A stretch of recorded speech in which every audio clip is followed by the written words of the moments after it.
With my memory returned, I made a solemn promise to leave behind the husband and family who had treated me so poorly. Where could I be? My name is Meg, and I'm 28 years old. Awakening, I discovered myself nestled in a hospital bed.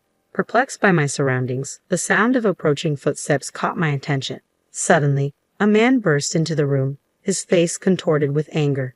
Yet to my bewilderment, I had no recollection of him whatsoever. I have no idea who this man is. Excuse me, but who are you? I inquired, my voice tinged with confusion. Meg, are you kidding me? If you're awake, you must be fine. So, leave the hospital right away. Being hospitalized is such an overreaction. You're dragging me into this mess. His tone was harsh and accusatory, catching me off guard. How rude of him to shout at me upon our first meeting. As his voice echoed through the room, a nurse and a security guard rushed in, swiftly removing him from the scene. I remained frozen in shock, grappling with the abruptness of the encounter. Soon after, my mother, Mary, entered the room, her eyes brimming with tears of relief. Meg, you're awake. I'm so glad. We were so worried about you. But her words felt disjointed, disconnected from my reality as I struggled to piece together the fragments of my memory. My brother, Jake, usually so stoic, had tears streaming down his face. Even my father, Ken, known for his reserve, couldn't hide his emotion as he stood beside Jake. According to their account, I was discovered collapsed in front of our house. I had suffered a concussion and a deep cut on my head requiring stitches, injuries of which I had no memory. Apparently, a neighbor had witnessed my fall and called for medical help due to the significant bleeding. That's what Mom told me. Mom, who was that confrontational man earlier? I asked, puzzled. Confrontational man? Now it was my family's turn to be confused. After a conversation with the nurse and security guard who had escorted the man out, it became apparent that the aggressive individual was supposed to be my husband. Wait. I'm married. I have absolutely no memory of that. I exclaimed, stunned by the revelation. Meg, are you serious? My brother's concerned gaze bored into mine. Why did you collapse in front of that house? And that guy earlier, he was yelling at you to leave the hospital right away. Do you have amnesia? My mother muttered, her worry evident as she quickly reached for the nurse call button. After explaining the situation to the nurse, I underwent a battery of medical tests. With too many procedures to complete in a single day, and results not immediately available, I found myself inundated with visitors as I waited. My coworkers arrived bearing my favorite snacks, flowers, fruit, and other thoughtful gifts to aid in my recovery. Some even brought personalized tokens of affection. Friends streamed in one after another, their concern palpable as they came to check on me. Amidst the influx of well-wishers, amidst the love and support pouring in, there emerged a discordant note. Shockingly, it came from my own husband, Kevin, and his parents. How long do you plan to stay in the hospital? Do you have any idea how much this is costing us? Who do you think is footing the bill? You need to get out of here as soon as possible. You're being lazy. Get back to work immediately. Your absence is causing us significant problems. These incredulous remarks were uttered by none other than Kevin and his parents amid the sea of concerned faces. When my father witnessed their callousness, he was taken aback, seeing a side of them he'd never known. My daughter is gravely injured. She's here because she needs medical care. You heartless people have no right to speak to her in such a manner, he retorted, his voice carrying a firmness I hadn't heard before from his typically gentle demeanor. Please leave at once. My brother and mother echoed my father's sentiment. Your presence is not welcome here anymore. That day, pressured by my family's firm stance, I hastily departed. Yet despite my swift exit, my husband and in-laws persisted, bombarding the hospital staff with complaints and demands for my discharge. Eventually, I was relocated to a private room, where their access was promptly restricted. Remarkably, the hospital granted me the privilege of staying in the private room at the cost of a shared one, a stroke of luck amidst the chaos. As test results trickled in, revealing a significant loss of memory, the surreal nature of my situation dawned upon me. How could such a thing happen in the realm of reality? Initially suspected to be a result of traumatic injury, the absence of brain bleeding despite my head striking the concrete road raised doubts about the diagnosis. The diagnosis unveiled a psychological condition triggered by the impact to my head, plunging me into a bewildering state. I grappled with the incomprehensible reality unfolding before me, unable to even recall the visage of my purported husband, let alone fathom our marital bond. It appeared to have been wedded and cohabiting with my in-laws. Kevin, my supposed spouse at 35 years old, toiled at my in-laws' establishment while I served as a secretary elsewhere, a semblance of normalcy amidst the turmoil. However, normalcy quickly unraveled as I learned of the suffocating grip under which my actions were ensnared by Kevin and his family. They seized control of my earnings, converting my labor into their gains, casting a shadow over what should have been wedded bliss. My salary vanished almost as swiftly as it appeared, leaving me bereft of financial autonomy. Amidst the fiscal suffocation, I found myself shackled to the endless demands of household chores, a burden unjustly heaped upon me as Kevin shirked his responsibilities, citing archaic gender norms as justification. His actions painted a stark portrait of marital oppression, a narrative where blame and verbal barbs were hurled at me relentlessly, branding me as useless and slow-witted for every perceived misstep. Under the suffocating weight of marital expectations, I endured incessant haranguing from my in-laws who incessantly badgered me about household chores, work, and the inability to conceive. Even the simple act of enjoying a proper meal became a distant luxury within the confines of that house. Amidst this oppressive atmosphere, it became evident that my exhaustion was mounting. While Kevin chauffeured me to and from work, his motives were far from altruistic. Rather, it was a calculated effort to ensure my compliance, to prevent any deviation that might incur unnecessary expenses. It was my coworker and confidant, Betty, who pieced together the fragments of my married life, recounting conversations where I had confided in her about the trials endured with Kevin and my in-laws. As Betty recounted the details, memories slowly began to resurface, revealing the events leading up to the day of my injury. On that particular day, as was becoming customary, Kevin's voice pierced through the confined space of the car as we made our way home from an errand. "You took forever at the store, and now we're going to be late for our appointment. What's your excuse this time, you slowpoke?" "It wasn't just my shopping. I was searching for an item your mom requested. If you had bothered to assist me, we would have finished much sooner," I retorted, my frustration simmering beneath the surface. "Stop with the excuses. It's the same thing every time. Every outing with you ends in frustration. I shouldn't have even bothered to come along." My husband's tirade continued relentlessly, echoing through the confines of the car. For nearly an hour, he didn't let up, his anger mounting with each passing moment.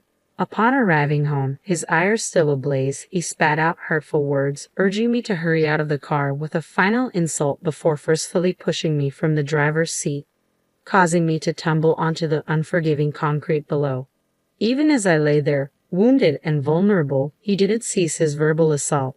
Ignoring my plight, he drove away, leaving me stranded and injured.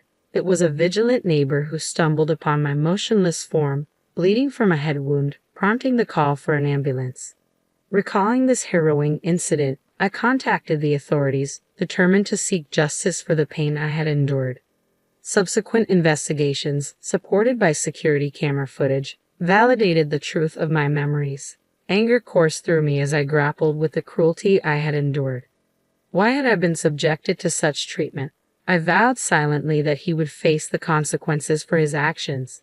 Yet even as I harbored this resolve, the reality of my marriage to Kevin remained hazy and distant, as if belonging to another life entirely. My weary body, coupled with the revelations of my medical condition, served as stark reminders of the ordeal I had endured, a testament to the grim reality of the married life Betty had described. Upon my discharge from the hospital, I made the decision to eschew returning to Kevin's household, instead opting to seek solace in the familiar embrace of my parents' home. There, within the sanctuary of my childhood abode, I was enveloped in a cocoon of love and care fit for a princess. "Meg, today we prepared your favorite fried chicken. Indulge yourself, dear, and your father even brought home a cake.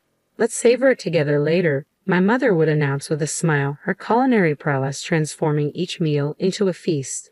Meanwhile, my father and brother lavished me with unwavering attention and support. Under the tender ministrations of my family, my body gradually found renewal with each passing day. My workplace, understanding of my plight, encouraged me to take a leave of absence, insisting that I return only once fully restored. In the embrace of my parents' nurturing care, not only did the wounds from my accident begin to heal, but the burdensome weight of fatigue began to lift as well. Remarkably, even my hair and skin, ravaged by the ordeal of hospitalization, regained their former luster. It was a testament to the profound impact of stress. Burdened by the weight of my tumultuous married life, a sudden wave of anxiety gripped my thoughts. Must I return to that house simply because of marriage? The question spilled from my lips, betraying my unease. Don't concern yourself with that, dear. No one will compel our beloved daughter to endure such hardships. You must sever ties and seek a divorce as soon as possible, reassured my mother, her words a balm to my troubled soul.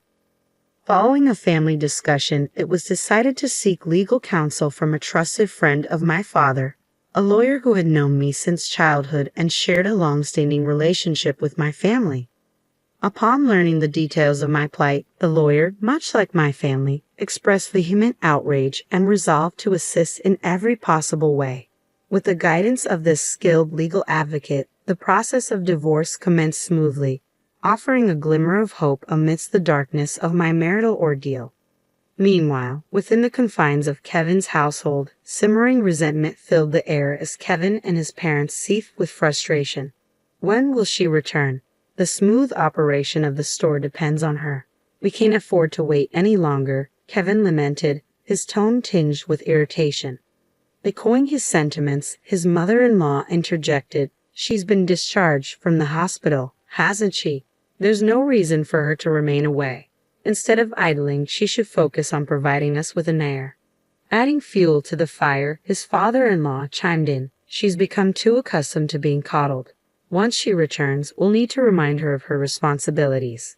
In their desperation, they resorted to incessant calls to my parents' home, each inquiry dripping with urgency.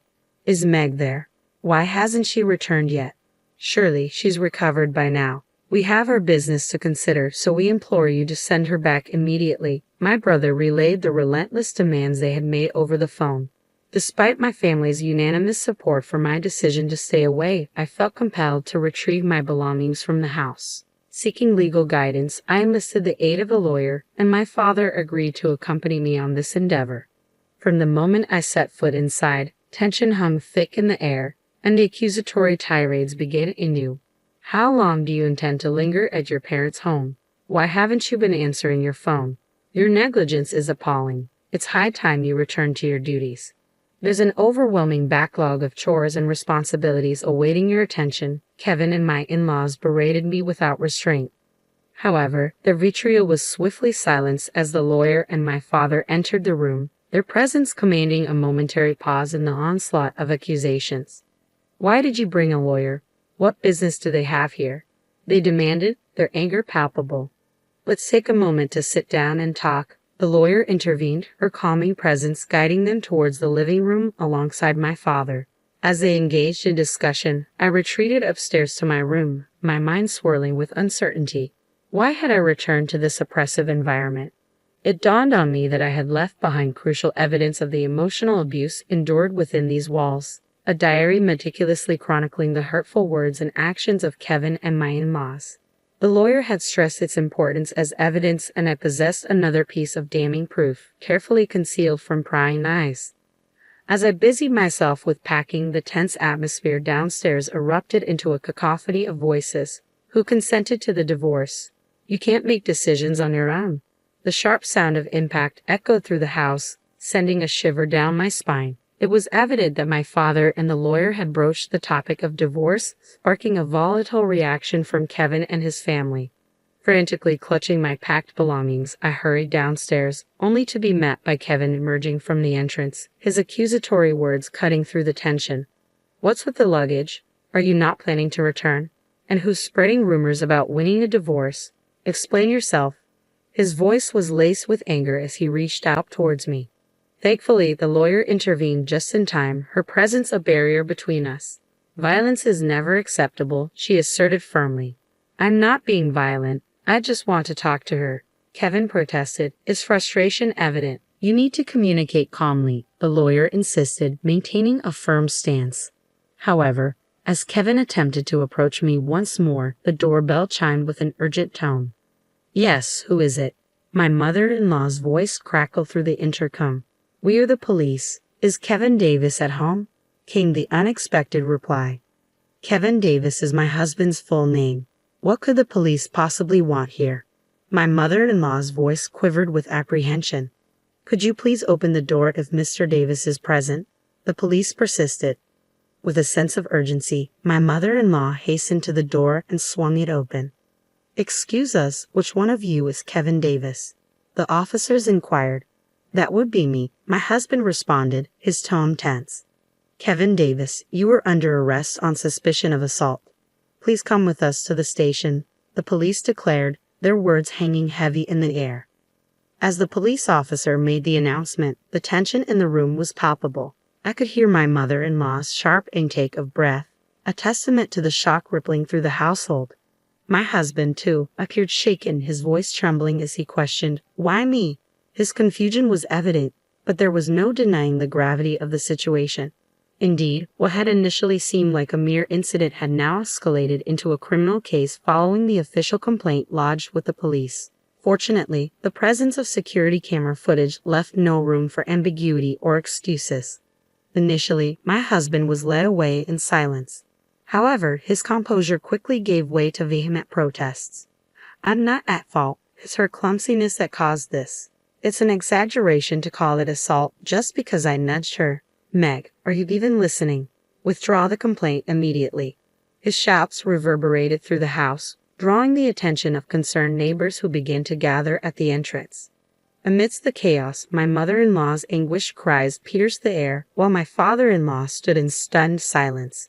Choosing to ignore the tumult unfolding behind us, my father, the lawyer, and I departed from the house, leaving behind the tumultuous scene. Subsequently, we took decisive action by dispatching a certified letter to my husband and in-laws, formally initiating divorce proceedings. Citing the recent incident and the persistent emotional abuse, we outlined the grounds for our decision. The emotional turmoil endured was meticulously documented within the pages of a diary retrieved from the house. Then, on a pivotal day when Kevin's frustration erupted in a violent outburst, my memory returned in full force. The trauma of the emotional abuse flooded back, overwhelming me with its intensity. Moreover, voice notes on my smartphone served as damning evidence, capturing the countless instances of verbal abuse. Over the course of a year, nearly 100 recordings detailed the relentless onslaught of insults and belittlement. The recordings revealed not only the venomous words of my husband but also those of my in-laws. Trivial matters such as a delayed dinner or an unprepared bath served as triggers for harsh rebukes. "Meg, it's already 7 p.m., and dinner isn't ready. Can't you handle such a simple task? You're a failure as a wife," scolded my mother-in-law. Similarly, my husband's voice echoed with disdain, berating me for my perceived incompetence. The barrage of insults, calling me a failure, useless, a slacker, and slow-witted, left me recoiling in horror. Just listening to the recordings caused me to shrink within myself, each word a painful reminder of the relentless abuse endured. The incontrovertible evidence presented by the diary and voice recordings left no room for denial or dispute. With such solid proof in hand, the divorce proceedings proceeded smoothly and swiftly. In addition to the certified letter, I included a crucial piece of evidence, a copy of Kevin's medical test results. Despite enduring unwarranted blame from my in-laws for our inability to conceive, the truth revealed in the test results was irrefutable. Kevin suffered from azoospermia. I had kept this information private out of concern for Kevin's ego, but with the decision to divorce, there was no need to maintain silence. This revelation shattered any illusions my in-laws held regarding their son's role in our infertility struggles. Throughout the legal proceedings, Kevin's lack of remorse and persistent attempts to shift blame only served to worsen his case. His behavior in court left a poor impression on the judge, resulting in a prison sentence without the possibility of probation. Furthermore, I pursued legal action against him for emotional abuse and psychological domestic violence in civil court, seeking both justice and compensation for the suffering endured. As for my feelings towards my husband, any semblance of affection had long since dissipated with the return of my memory. The impending separation brought a sense of relief, knowing that I would no longer have to endure his presence. With Kevin behind bars, I could finally find solace and closure.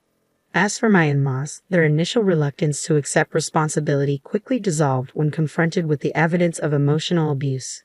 Fearing repercussions for their business, They agreed to a substantial settlement, eager to avoid further tarnishing their reputation. Despite their initial protests, they ultimately acquiesced, recognizing the gravity of the situation and the need to sever ties completely. The fears harbored by my in-laws manifested into a harsh reality.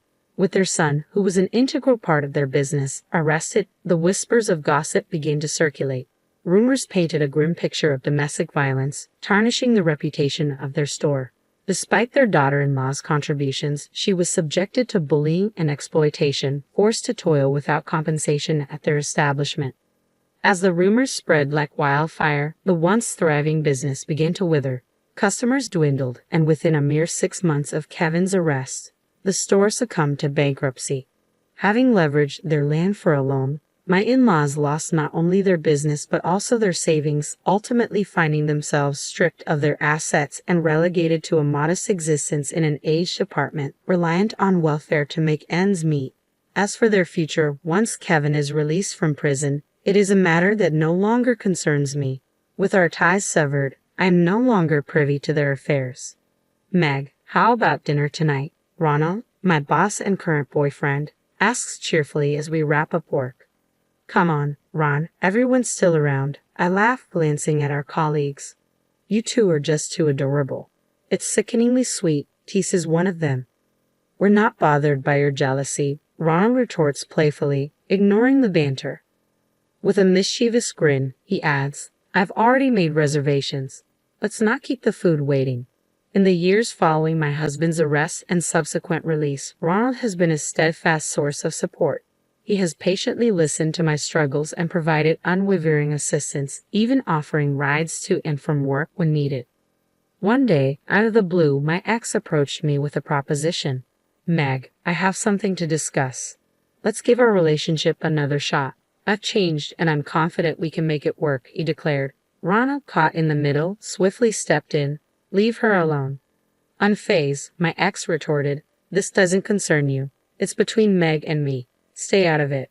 Ronald stood his ground, asserting, Meg is important to me. You need to let go. If I see you bothering her again, I won't hesitate to involve the authorities. Fortunately, I haven't encountered my ex since that incident. Ronald, with his athletic build and determined demeanor, proved to be a formidable presence against my comparatively smaller ex. Despite his tough exterior, Ronald has a soft spot for sweets, a charming contrast that adds to his appeal. He's an exceptional individual who always respects my choices and opinions.